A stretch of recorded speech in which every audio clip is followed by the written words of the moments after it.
पाठ 2 बिल्कुल मुफ्त। चित्रकथा।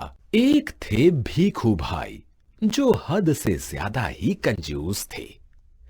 एक दिन उनका नारियल पानी पीने का मन हुआ। वे सोचने लगे, ओहो, घर में नारियल तो है नहीं। अब नारियल लेने के लिए बाजार जाना पड़ेगा। सबसे बड़ी बात, पैसे भी खर्च होंगे। क्या करूं? नारियल पानी के लिए भीखू भाई का मन इतना ललचाया कि वे बाजार की ओर निकल ही पड़े। पता तो चले कि आजकल बाजार में नारियल कितने में बिक रहा है। वे कई नारियल वालों से दाम पूछते हुए चलते गए। ए नारियल वाले भाई, यह नारियल कितने में दोगे? बस 2 रुपए में काका। भीखू भाई ने आंखें फैलाकर कहा। 2 रुपए? इतना महंगा? 1 रुपए में दो। ना जी ना, 2 रुपए सही दाम है। ले लो या छोड़ दो। अब भीखू भाई मंडी की ओर चले और मन ही मन सोचने लगे, मंडी में नारियल सस्ता मिलेगा। टहलने का एक मौका है और रुपए भर की बचत भी हो जाएगी। भीखू भाई मंडी पहुंचकर बोले, भाई, एक नारियल कितने में दोगे? सिर्फ 1 रुपए में काका। क्या? मैं इतनी दूर से चलकर आया हूं और तुम पूरा 1 रुपया मांग रहे हो? 50 पैसे काफी हैं। नहीं काका, 1 रुपए से कम में ना मिलेगा। अब भीखू भाई और सस्ते के चक्कर में आगे चले तो देखा, एक आदमी नाव में रखकर नारियल बेच रहा था। भाई, एक नारियल कितने में दोगे? 50 पैसे में। भीखू भाई हांफते हुए बोले, इतनी दूर चलकर आया और 50 पैसे, ये तो बहुत महंगा है।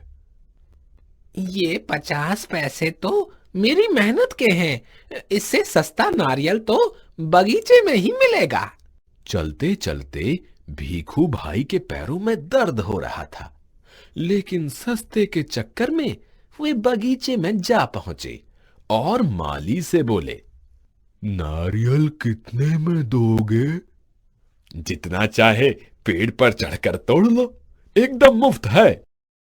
मुफ्त सुनकर भीखू भाई बहुत खुश हुए और नारियल के पेड़ पर चढ़कर जैसे ही नारियल तोड़ने के लिए हाथ बढ़ाया, वैसे ही पैर फिसला और भीखू भाई नारियल पकड़े हुए लटक गए।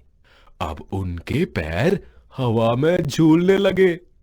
अरे भाई, मदद करो, कोई बचाओ मुझे। तभी एक ऊंट वाला वहां से गुजर रहा था। ओ ऊंट वाले भाई, बचाओ मुझे। हाँ हाँ, अभी आपकी मदद करता हूँ। ऊंट वाले ने ऊंट की पीठ पर खड़े होकर भीखू भाई के पैरों को पकड़ लिया। उसी समय ऊंट को हरी घास दिखाई दी और वह घास खाने के लिए नीचे झुक गया। फिर क्या, ऊंट वाला भी भीखू भाई के पैर पकड़े हवा में झूलने लगा। हमें बचाओ, कोई बचाओ, कोई बचाओ। अब भीखू भाई और ऊंट वाले का शोर सुनकर एक घोड़े पर सवार आदमी उनकी मदद के लिए रुका। वह घोड़े की पीठ पर चढ़कर खड़ा ही हुआ था कि घोड़ा भी घास के चक्कर में आगे बढ़ गया। अब तीनों एक के नीचे एक लटके हुए झूलने लगे। घोड़े वाला और ऊंट वाला जोर जोर से चिल्ला रहे थे, काका, कस के पकड़े रहना, छोड़ना नहीं। मैं आपको 100 रुपए दूंगा, लेकिन नारियल को छोड़ना नहीं। काका, मैं आपको 200 रुपए दूंगा, बस पकड़े रहना। भीखू भाई यह सुनकर फूले ना समाये। वे सोचने लगे, 100 और 200 यानी 300 रुपए। बाप रे बाप, इतना सारा पैसा। खुशी से भीखू भाई ने अपने दोनों हाथ फैलाए और नारियल हाथ से छूट गया। तीनों जमीन पर गिरे धड़ाम। भीखू भाई अपने आप को संभाल ही रहे थे कि एक बहुत बड़ा नारियल उनके सिर पर आ गिरा, बिल्कुल मुफ्त। संदेश: लालच बुरी बला है,